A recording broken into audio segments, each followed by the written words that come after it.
জানিয়ে দিব এই মুহূর্তে পাওয়া সর্বশেষ বাংলা সংবাদ। শুরুতেই শিরোনাম। আলোচনায় নাহিদ ইসলামের নাম, কে হবেন নতুন রাজনৈতিক দলের নেতা। এরপরেই জানাবো আমরা তরুণদের হাতে দেশ তুলে দিতে চাই বলে জামায়াত ইসলামী আমিরের মন্তব্য। এরপরেই জানাবো এবার যুদ্ধের ডাক দিয়ে আওয়ামী লীগের সংঘর্ষ, নিহত ৩। এরপরে জানাবো গণ অভ্যুত্থানকে গোষ্ঠী স্বার্থে ব্যবহার না করতে ছাত্র ফেডারেশনের আহ্বান। এবং সর্বশেষ জানাবো দোষারোপের রাজনীতি ফ্যাসিবাদদের মাথাচাড়া দেওয়ার সুযোগ তৈরি করবে বলে মন্তব্য। শুনছিলেন সংবাদ শিরোনাম, এবারে বিস্তারিত। আলোচনায় নাহিদ ইসলামের নাম, কে হবেন নতুন রাজনৈতিক দলের নেতা। বাংলাদেশের শিক্ষার্থীদের নেতৃত্বে নতুন রাজনৈতিক দলের ঘোষণা আসছে ফেব্রুয়ারিতেই। নেতৃত্বে নাহিদ ইসলামের নাম আলোচনায় আছে। ফেব্রুয়ারিতে নতুন রাজনৈতিক দলের ঘোষণা দেবে জাতীয় নাগরিক কমিটি ও বৈষম্য বিরোধী ছাত্র আন্দোলনের নেতারা। রংপুরের শহীদ আবু সাঈদের কবর থেকে শুরু করে চট্টগ্রামের শহীদ হওয়া ওয়াসিম আকরামের কবর পর্যন্ত পায়ে হেঁটে লং মার্চের মাধ্যমে এই ঘোষণা দেওয়ার সিদ্ধান্ত নিয়েছে তারা। এই দলের নেতৃত্বে কে থাকবেন তা নিয়ে নানা জল্পনা কল্পনা চলছে। এই আলোচনার সামনের দিকেই আছেন তথ্য, টেলিকম ও আইসিটি উপদেষ্টা। বলা হচ্ছে তিনি উপদেষ্টার পদ ছেড়ে নতুন এই রাজনৈতিক দলের নেতৃত্বে আসতে পারেন। তবে শিক্ষার্থীদের কোনো পক্ষ বিষয়টি পুরোপুরি নিশ্চিত করেনি। নাহিদ ইসলাম কি উপদেষ্টার পদ ছেড়ে নতুন রাজনৈতিক দলের দায়িত্ব নিচ্ছেন জানতে চাইলে জাতীয় নাগরিক কমিটির আহ্বায়ক মোহাম্মদ নাসিরউদ্দিন পাটোয়ারি ডয়েসে ভেলেকে বলেন, এখনো বিষয়গুলো চূড়ান্ত হয়নি। যারা বৈষম্য বিরোধী আন্দোলনে নেতৃত্ব দিয়েছেন বা অংশ নিয়েছেন তাদের একটি অংশ এই দলে থাকবে। এর বাইরে অন্য দলের বা মতাবলম্বীদের এই দলে যোগ দেবার সুযোগ থাকছে বলেও জানা যায়। নতুন যে রাজনৈতিক দল আসছে এটা কতটা প্রভাব ফেলবে এ নিয়ে মিশ্র প্রতিক্রিয়া পাওয়া গেছে। বাংলাদেশের রাজনৈতিক শূন্যতা পূরণ করবে নতুন রাজনৈতিক দল, এমন আশা করেন নাগরিক কমিটির সদস্যরা। জানা গেছে মূলনীতি এবং কর্মসূচি যাই হোক, চাঁদাবাজি দুর্নীতির বিরুদ্ধে সাধারণ মানুষ বিরক্ত থাকায় এই ইস্যুতে আত্মপ্রকাশের আগে লং মার্চ কর্মসূচি দিচ্ছেন তারা। জাতীয় নাগরিক কমিটি এবং বৈষম্য বিরোধী ছাত্র আন্দোলনের সূত্র, আমরা তরুণদের হাতে দেশ তুলে দিতে চাই, জামায়াত ইসলামের মন্তব্য। জামায়াতের আমির ডক্টর শফিকুর রহমান বলেন, দেশে প্রতিটি খুন, চাঁদাবাজি, লুটপাট ও ঘুষের বিচার করতে হবে, না হলে ন্যায় বিচার প্রতিষ্ঠিত হবে না। যারা এই উই ওয়ান্ট জাস্টিস স্লোগান দিয়ে এই দেশকে মুক্ত করেছেন, আমরা তাদের সঙ্গে আছি। আমরা তরুণদের হাতে দেশ তুলে দিতে চাই। ডাক্তার শফিকুর রহমান বলেন, জামায়াত ক্ষমতায় গেলে নারীরা আর বাড়ি থেকে বের হতে পারবে না, কিন্তু আজ দেখেন এই সমাবেশে এক পাশে পুরুষ, আরেক পাশে হাজার হাজার নারী। আমরা বলি জামায়াত ক্ষমতায় গেলে নারীরা আরো দুটি জিনিস নিয়ে চলাফেরা ও কর্ম করবে, আর তা হলো সম্মান ও নিরাপত্তা, যা আওয়ামী লীগ সরকারের আমলে ছিল না। বাংলাদেশকে তারা ভারতের গোলাম বানাতে চেয়েছিল, আর শেখ হাসিনা তাদের এজেন্ট, তাই তারা শেখ হাসিনাকে আশ্রয় দিয়েছে। ডক্টর শফিকুর রহমান বলেন, তারা আমাদের 11 শীর্ষ নেতাকে ফাঁসিতে ঝুলিয়েছে। এই দিনাজপুরের একজন বিচারক বলতেন তিনি নাকি শপথবদ্ধ রাজনীতিবিদ, কিন্তু আমরা বলি তিনি শপথ ভঙ্গের বিচারপতি। তার বিরুদ্ধে এ কারণেই ফৌজদারি মামলা হতে পারে। শাপলা চত্বরের প্রসঙ্গ উল্লেখ করে তিনি বলেন, শাপলা চত্বরে নাকি কোনো আলেমকে হত্যা করা হয়নি, সেখানে নাকি আলেমরা রং ছিটিয়ে দিয়েছেন। কতটা নির্লজ্জ হলে একজন প্রধানমন্ত্রী এ কথা বলতে পারে? তারা মনে করেছিল জামায়াতের কর্মীদের গুম খুন করে মাটির নিচে পাঠিয়ে দেবে, কিন্তু আজ তারা কই? তারা দেশের বর্ণা দুর্গতদের পাশে দাঁড়াতেও বাধা দিয়েছিল।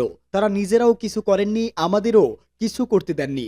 হিন্দু ধর্মের লোকদের উদ্দেশ্যে তিনি বলেন, এখানে অন্য ধর্মের দুজন মানুষ বক্তব্য দিয়েছেন। তারা বলেছেন, এমন একটা বাংলাদেশ চাই যেখানে আতঙ্ক থাকবে না, নির্বাচনের পর আর হামলা মামলা হবে না। আমরা সনাতন ধর্মের মানুষ আতঙ্ক মুক্ত থাকব।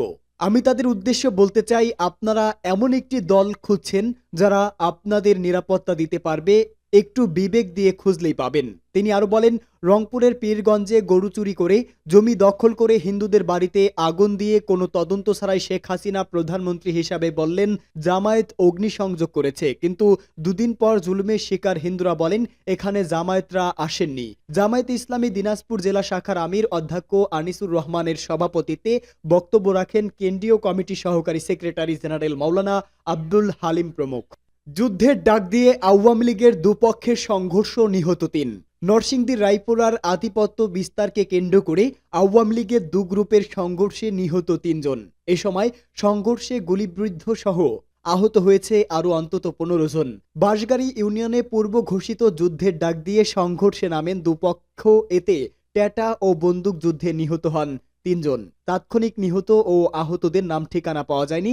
রায়পুরা উপজেলা নির্বাহী কর্মকর্তা মোহাম্মদ মাসুদ রানা বলেন, আধিপত্য বিস্তারকে কেন্দ্র করে চেয়ারম্যান জাকির হোসেন রাতুল ও সাবেক চেয়ারম্যান আশরাফুল ইসলামের মধ্যে সংঘর্ষ হয়। এতে জাকির হাসান রাতুল সমর্থিত 2 জন ও আশরাফুল ইসলামের সমর্থিত 1 জন নিহত হয়। তিনি আরো বলেন, দুপক্ষ বাস গাড়িতে ঝগড়া শেষে এখন আবার মির্জাচর দিকে যাচ্ছে এমনটা জানতে পেরেছি। বিস্তারিত পরে বলা হবে। রায়পুর থানা ওসির আদিল মাহমুদ বলেন, বাসগাড়িতে সংঘর্ষের ঘটনায় 2 জন নিহত হয়েছে বলে শুনেছি। আমরা ঘটনাস্থলে যাচ্ছি, পরে বিস্তারিত বলা হবে। গণ অভ্যুত্থানকে গোষ্ঠী স্বার্থে ব্যবহার না করতে ছাত্র ফেডারেশনের আহ্বান। জুলাই গণ অভ্যুত্থানকে গোষ্ঠী স্বার্থে ব্যবহার না করে জনগণের আকাঙ্ক্ষা বাস্তবায়নে জাতীয় ঐক্য শক্তিশালী করার উদ্যোগ নেওয়ার আহ্বান জানিয়েছে ছাত্র ফেডারেশন। অন্তর্বর্তী সরকারের প্রধান কর্তব্য ছিল জুলাই গণহত্যার বিচারের উদ্যোগ নেওয়া, শহীদদের পরিবারের পুনর্বাসন ও আহতদের সুচিকিৎসা নিশ্চিত করা। কিন্তু সব ক্ষেত্রেই বর্তমান সরকার ব্যর্থ হয়েছে। জুলাই গণ অভ্যুত্থানে শহীদ জুলফিকার আহমেদ শাকিলের 23তম জন্মবার্ষিকীতে সব শহীদদের স্মরণে রাজধানীর কেন্দ্রীয় শহীদ মিনারে মোমবাতি প্রজ্বালন কর্মসূচিতে তারা এসব কথা বলেন।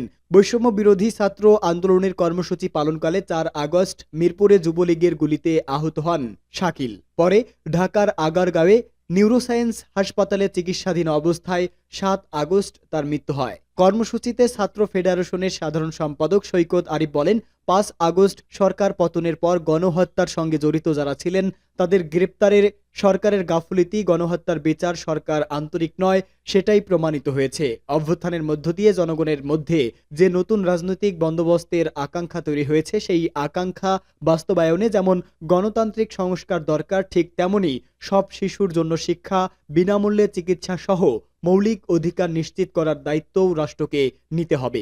দোষারোপের রাজনীতি ফ্যাসিবাদদের মাথাচাড়া দেওয়ার সুযোগ করবে বলে মন্তব্য।